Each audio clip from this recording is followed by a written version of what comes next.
भारत माता की, गोलजू महाराज की, गोलजू महाराज की, गोरखनाथ बाबा की, गोरखनाथ बाबा की, पूर्णागिरी मैया की, पूर्णागिरी मैया की, रणकोची मैया की, रणकोची मैया की, गुप्तेश्वर महादेव की, बाबा बयान धुरा की, बाबा बयान धुरा की, माँ बाराही की, माँ बाराही की, सभी देवी देवताओं की, माँ हिंगला देवी की, चंपावत के चंपावत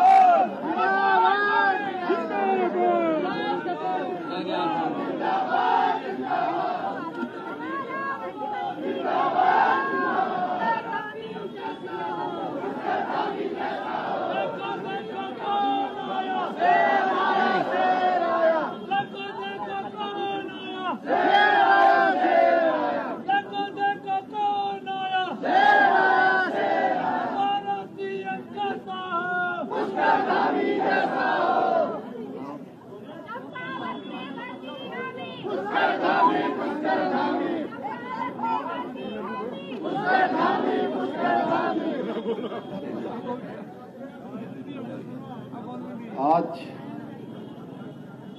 जो मतदान का परिणाम आया है, उस परिणाम के अवसर पर आप सबका धन्यवाद देने के लिए यहाँ पर हम सभी लोग एकत्र हैं। अभी आप जिनको सुन रहे थे, जिन्होंने इस क्षेत्र में मुझे आप सबके बीच में, इस धर्म भूमि में, इसे मेरी कर्म भूमि बनाने के लिए मुझे यहां बुलाया। आप सबके प्रिय, अत्यंत ही प्रिय आदमी कैलाशदा, हमारे कैलाश गहतूड़ी जी, इस क्षेत्र के लोकप्रिय सांसद, भारत सरकार के मंत्री रहे, जो लगातार इस क्षेत्र की समस्याओं के लिए लगातार आप सबकी पैरवी करते हैं। भारत सरकार हो, राज्य सरकार हो या किन्हीं भी स्थानों पर लगातार एक तरह से मैं कहूं कि आपके वकील बनकर आपकी पैरोकारी का काम करते हैं। ऐसे हमारे लोकप्रिय सांसद आदरणीय अजय टंका जी, भारतीय जनता पार्टी के जिलाध्यक्ष मेरे छोटे भाई दीपचंद्र पाठक जी, हमारे भीमताल क्षेत्र के लोकप्रिय विधायक, जिन्होंने पूरे चुनाव में आप सबके बीच में धुरा मोरी मंडल में लगातार काम किया, भाई राम सिंह कैरा जी, रुद्रपुर क्षेत्र के लोकप्रिय विधायक, जिन्होंने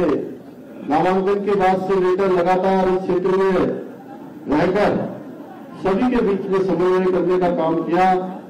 अपने शेख अरोड़ा जी, और हमारे पूरे चुनाव को लगातार संगठन की दृष्टि से लगातार इसको चुनाव प्रक्रिया को संपन्न कराने तक और नामांकन से पहले से एक भी दिन का अवकाश लिए बिना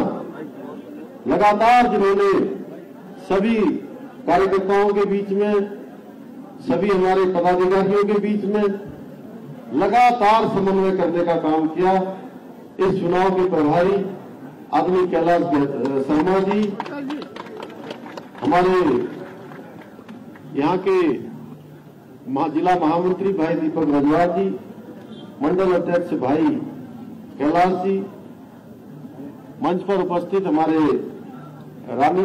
खेल क्षेत्र के लोकप्रिय विधायक भाई प्रमोद नरवाल जी, यहाँ पर बैठी हुई हमारी दीदी हेमा जोशी जी, निर्मला धोनी जी, और मंच पर उपस्थित सभी हमारे नेतागण, नीचे बैठे हुए बहुत सारे लोग, हमारे भाई गोपू यहाँ हैं, शंकरदा हमारे हैं, शंकर पांडे जी हैं, प्रमोद हमारे राकेश नैनवाल जी हैं, ऐसे हिमेश जी हमारे नन्हे भाई जो बहुत अच्छा संचालन कर रहे थे उसमें, अनेकों अनेक। मैं किस किस का नाम लूं। और इस चुनाव में सच कहूं तो मैं मोहित वहां युवा मोर्चा का अध्यक्ष, हमारा सूरज प्रधानी, मैं मेष राशि से मीन राशि तक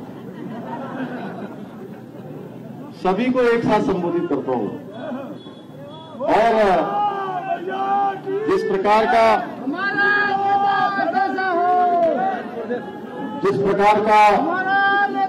समर्थन, जिस प्रकार का मत, आशीर्वाद आप सब लोगों ने और चंपावत की महान बहुतुल्य जनता ने जो मुझे दिया है, मेरे पास कोई शब्द नहीं है।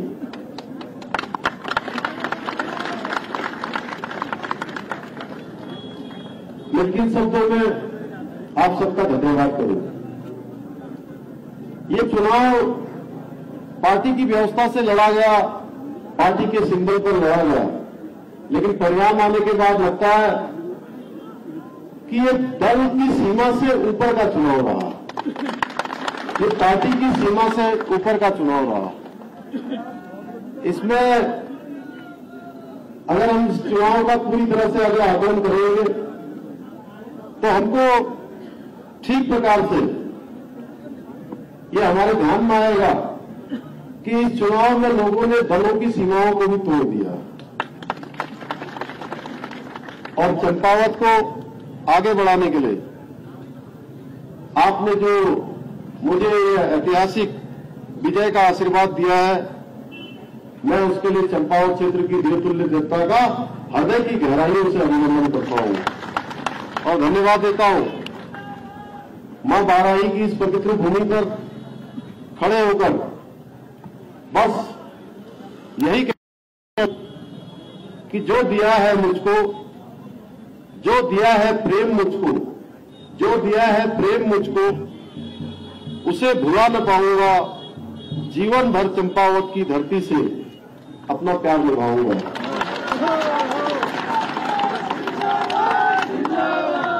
आज अभी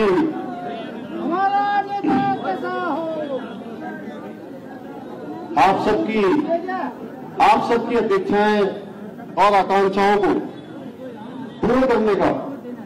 मैं हर संभव कोशिश करूंगा। मैं संकल्पबद्ध हूं और मैंने पहले कहा, जिस दिन मैं पहले दिन यहां आया था, मेरे सामने बहुत दुविधा थी कि मैं किस क्षेत्र में चुनाव लड़ने जाऊं। मुख्यमंत्री की शपथ हो चुकी थी, लेकिन उसके बावजूद भी विधानसभा क्षेत्र का चयन नहीं हो पाया था। कैलाश राव ने सबसे पहले घोषणा करी थी कि मैं प्रस्ताव रखता हूं कि मुख्यमंत्री चंपावत विधानसभा से चुनाव लड़ने आए, मैं उनके लिए अपनी सीट खाली करूंगा। इस प्रस्ताव को हमने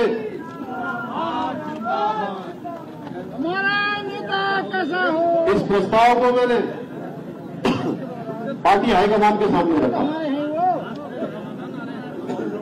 पार्टी हाईकमान के सामने रखा और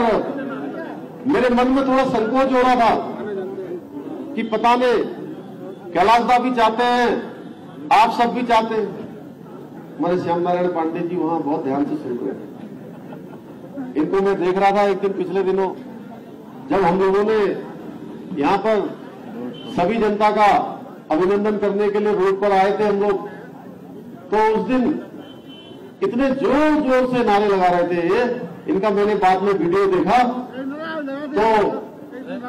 जैसे कि कोई नौजवान लड़का 18-20 साल का लगाता है।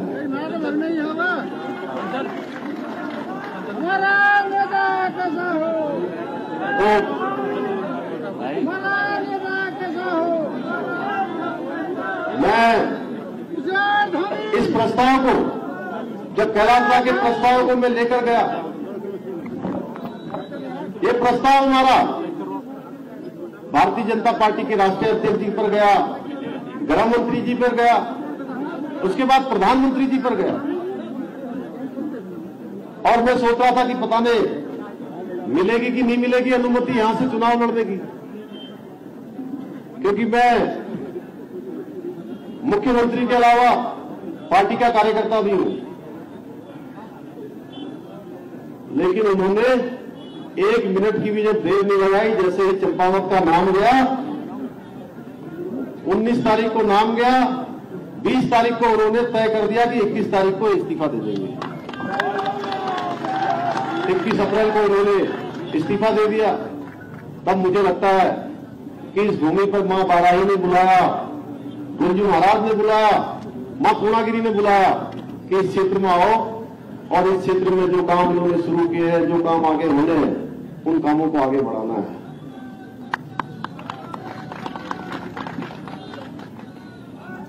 भाइयों बहनों, आज हमारे देश के प्रधानमंत्री मोदी जी ने भी चंपावत के लोगों के साथ साथ इस जीत के लिए चंपावत के लोगों का तो स्पेशली उन्होंने धन्यवाद कहा है। अभी उनका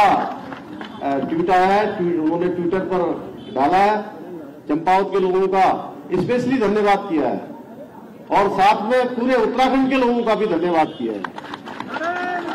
ये जीत हमें बहुत कुछ आगे बढ़ने के लिए, इस क्षेत्र के विकास के लिए, इस क्षेत्र की गति के लिए, इस क्षेत्र की उन्नति के लिए,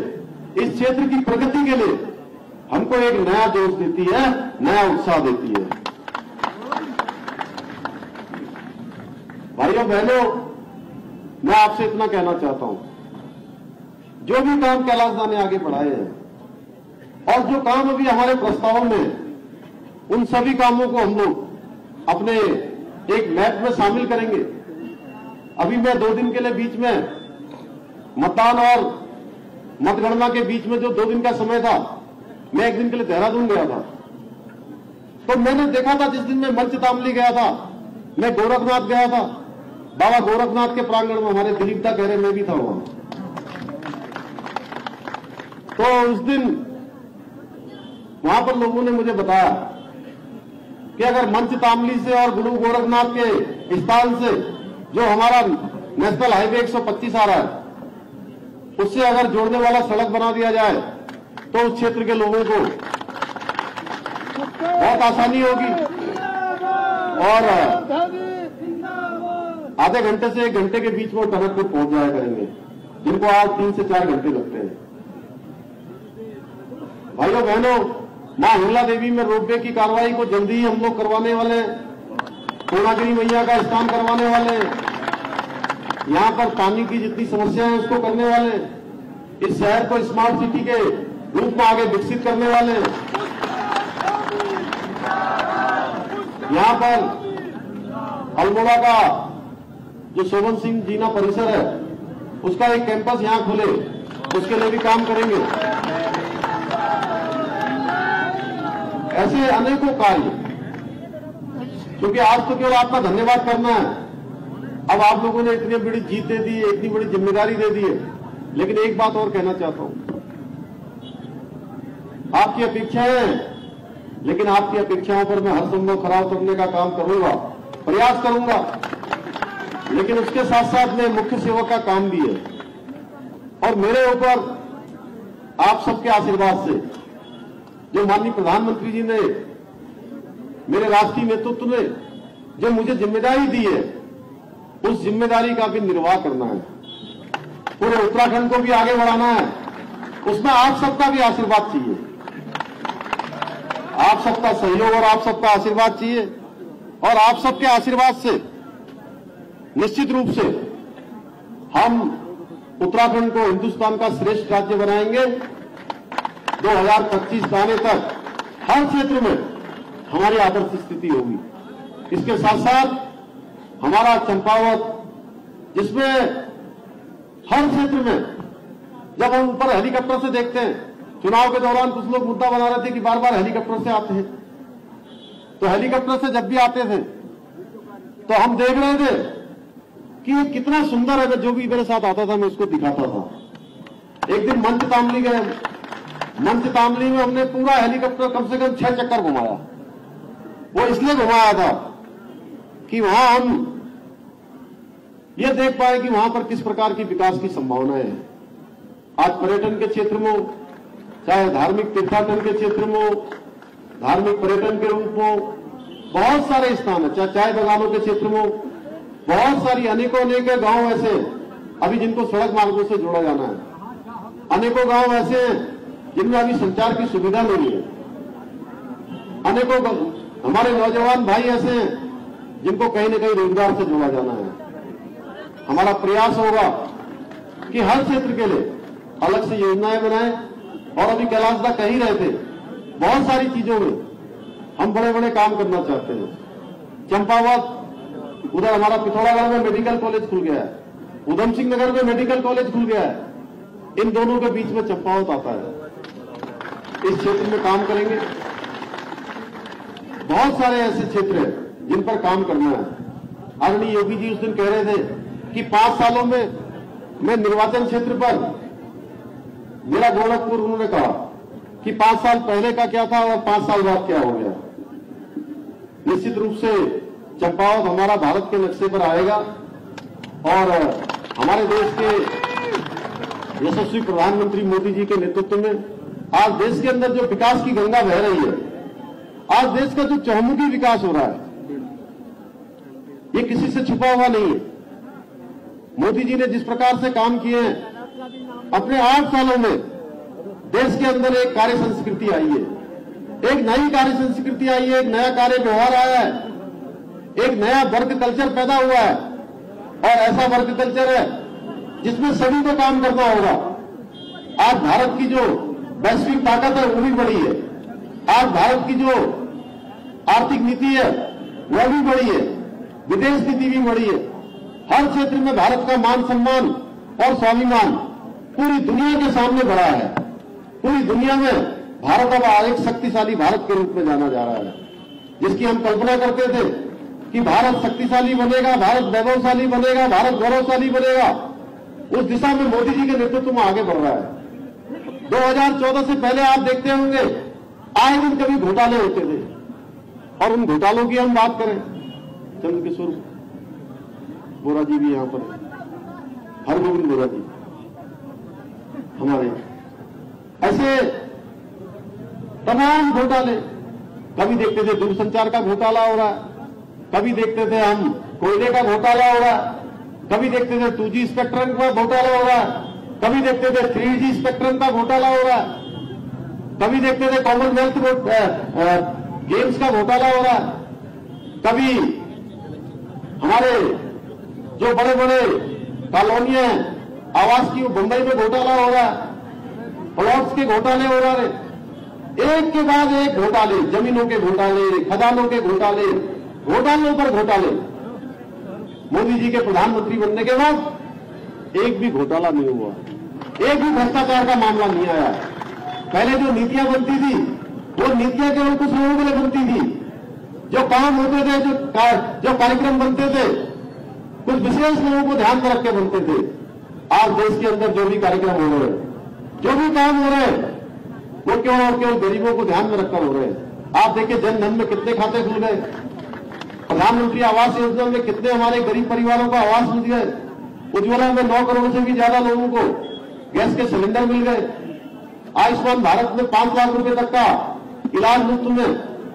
उत्तराखंड के अंदर 5.5 लाख लोगों का इलाज अभी तक हो चुका है।